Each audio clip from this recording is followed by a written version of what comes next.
Horror gems are rare nowadays, with the never-ending franchises and CGI monsters, but now and then there's one good movie that comes out and stands apart. 2017's The Ritual is one such masterpiece that deserves a watch. A movie that once again uses the concept of a monster in a very well-established manner. The primary antagonist of the film is Moder, a being from Norse mythology, who was cooking some really naughty stuff in an isolated forest. Let's explore Moder and how it managed to be one of the most interesting monsters in horror films over the years. Make sure to watch it before your next hiking trek. Before we go into our explanation, we have a very small request. If you like our content, please support us by subscribing to our channel. This is a small click for you, but for us it means a lot. Thank you. Let's begin.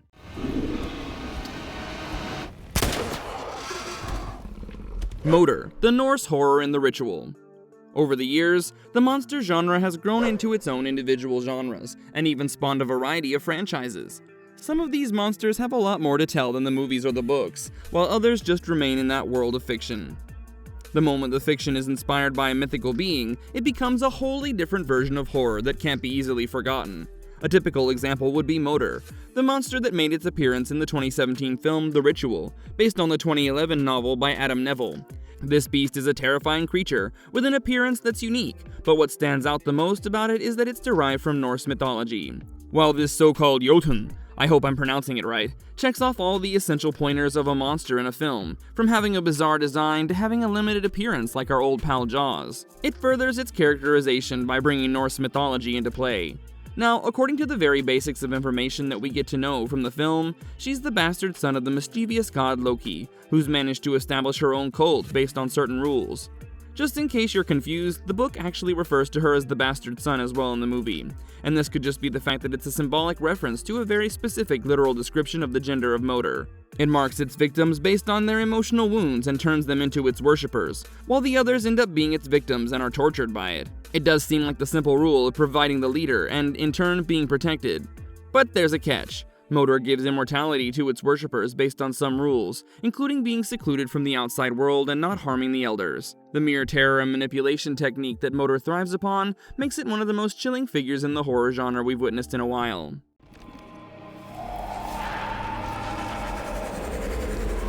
What is the nature beast Jotunn physiology of Moder? Moder is as mysterious and twisted as the forest where our protagonist from the film and his friends get lost. As we mentioned, it's Loki's child, and even though we've seen Loki being associated with some really crazy things, Moder might take the prize in that game. Being the child of this mischievous fella clearly makes it a direct descendant of all that chaos, godly power, and clearly some destruction. The book and the movie indicate that Moder has managed to create a cult of followers by accumulating and targeting individuals who end up wandering into the forest where it dwells. These individuals are emotionally broken and carry a guilt that makes them easier victims of its traps. Now, Moder is a member of the Jotunnar, the giants in Norse mythology, and in some ways, it actually resembles the Sleipnir, Odin's 8-legged horse who was also Loki's child. But somehow this version is a lot more dramatic. Now, being a Jotunn brings in some things that establish the essence of a true giant from the Norse mythology angle. The very first one is supernatural strength, which makes up for the very primary aspect, and Moder is no joke in that field. When our protagonist pulls a gun at Moder and hits it, the bullet bounces off without a single mark. So yeah, that's some Superman level stuff right there. Then there's the blow with the axe that doesn't do much damage to its face, and it still manages to follow up with the person after a momentary disorientation. Another major thing that adds to the mystique of this being is the appearance, which allows Moder to blend easily with the trees around the forest. Once someone is lost in the woods, they can never really see what's watching them, apart from the rustle of the woods or some trees moving here and there. Remember the rustle of the woods in the first few episodes of the hit TV series Lost? At times, it literally felt like there was something mysterious going on with the woods, and they were the ones creeping into the characters. At one point, I thought that it was all hallucinations triggered by the guilt and the fact that they were lost. But the moment you witness that arm, it becomes clear that something large is at play. I honestly believe that the Ent were gonna show up, and while the Lord of the Rings showed us nicer folk, maybe they share a different perspective here. There's a larger reason why Moder is able to easily camouflage itself in the woods. The plant matter growing all around Moder's body makes it easy for it to settle into the environment. The moment you're lost in the woods, Moder can pop up and clarify that it has some work for you like it did in the movie. But there's another part of the Jotunn physiology that needs to be discussed. Is Moder truly immortal?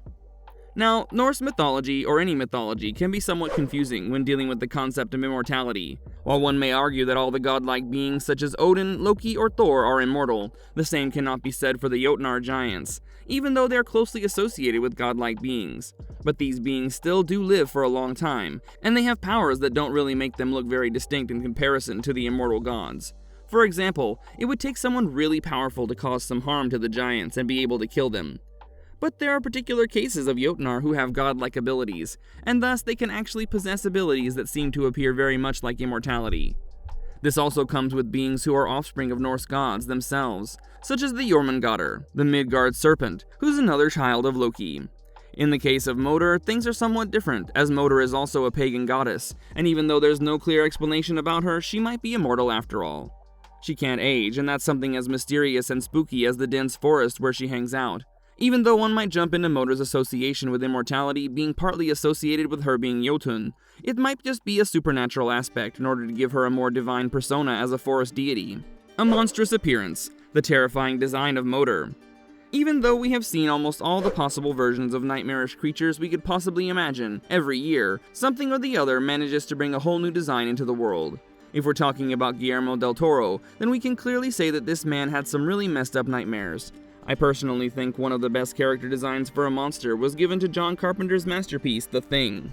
But coming back to the ritual, the moment we get our first chance to witness Moder, it becomes clear that it was all worth it. All those teases we got with people being snatched away and movements in the forest were absolutely worth this epic reveal. And it's all due to the absolutely masterful blend of mythology, nightmare, and modern filmmaking that lend to a nightmarish character design. Director David Bruckner worked closely with the concept artist Keith Thompson for this character design, and that shows because it clearly elevates the tone of the cinema, and works conceptually well too. Bruckner could have just picked the cues from the book and worked on a design that's similar to the goat-like entity with human arms, something that has been compared to H.P. Lovecraft's Shub-Niggurath. Instead, Bruckner decided to take all possible chances to explore leftover space for the character after establishing the typical Jotunn aspects, and wanted to give Moder something of its own. He wanted to shock the audience, but at the same time keep their intrigue about what the creature truly is. We get to see a mix of multiple beings in the final character design for the creature, and that is associated with Thompson's initial sketches, which had a mix of human, animal, and mythological forms. That bizarre mix would be something that would make the creature part human and part bizarre monster that would hint at some intelligence or maybe some evil mixed into the pot. The final design that we got to witness was something that had a grotesque elk-like body, with skeletal head antlers and two human-like arms on the front as if the creature was in the process of shapeshifting. All we know is that Moder is related to that one Norse god who's pretty good at shapeshifting, but what makes it bizarre, the character design, is the fact that it feels like something horrendous came up during the process of shifting from one form to the other. Neither a beast nor a human, and thus something completely unnatural. The fact that the makers decided to keep this unique mix of different creatures as the primary look for Moder indicates that it will continue to be something that will be deeply unsettling for the audience. How does Moder enforce her rule as a dark guardian deity of the pine forest? Now that we're somewhat clear about the character design and physiological abilities, let's glance over at the capabilities that allow Moder to act like the dark guardian deity. Like most gods, Moder feeds off the blessings that it gets from the devoted followers that it selects. And then there are the periodic human sacrifices done in order to show their devotion to Moder. In return, Moder provides them with prosperity, protection, and a shield against diseases that prevent these so-called devotees or followers from dying easily, and thus they go to severe old ages before they can die. If it sounds like a sweet deal, then you're forgetting the husky human forms that were present in the temple and praying to Moder, which is what become of the devotee. So it might be some version of immortality, but the devotees do not get to keep their youthfulness and turn into mummified husks. Another major power that was at play throughout the significant runtime of the movie was when Moder tried to trigger the people with memories that brought them some bizarre visions. Luke would continuously get to see that one time he didn't intervene while his friend was robbed and killed inside a store. The guilt he carried from that was something that was enough to make him a devotee, and thus Moder came and marked him on his chest. This marking had the ability to control the individual, and thus Moder managed to have control over him both physically and spiritually. But at the same time, the visions she plants into her prey are something that affects them enough to follow her commands. One of the most interesting moments we witnessed was when Moder revealed herself to Dom, but Dom witnessed his wife instead and accepted her movement towards him. That's some serious mental manipulation right there. Can Moder shapeshift? Like Loki, it seems that there are various moments where Moder appears to indicate that she has shapeshifting capabilities. We just discussed in the character design section that it essentially looked like something stuck in the middle of a body transformation from one form to another, and it hit the mark. The last time we witnessed something like this was probably in the case of The Thing, where we only got to see the creature in some human and some random forms, never clearly indicating the final form. Motor, on the other hand, is very selective about using her capability. For example, in the previously discussed situation where she appears as Dom's wife in order to get close to Dom. There are moments other than this where Motor completely disappears into the woods, and those could be moments where she transforms into the trees or some other creature in order to prevent any chances of being seen. And then there's the elk we get to witness in the beginning, stuck onto some trees. Maybe Motor targeted it as her next form, and the result was this out-of-the-world looking horrifying creature that we got in the end. What is Motor's personal domain, and how does she control it?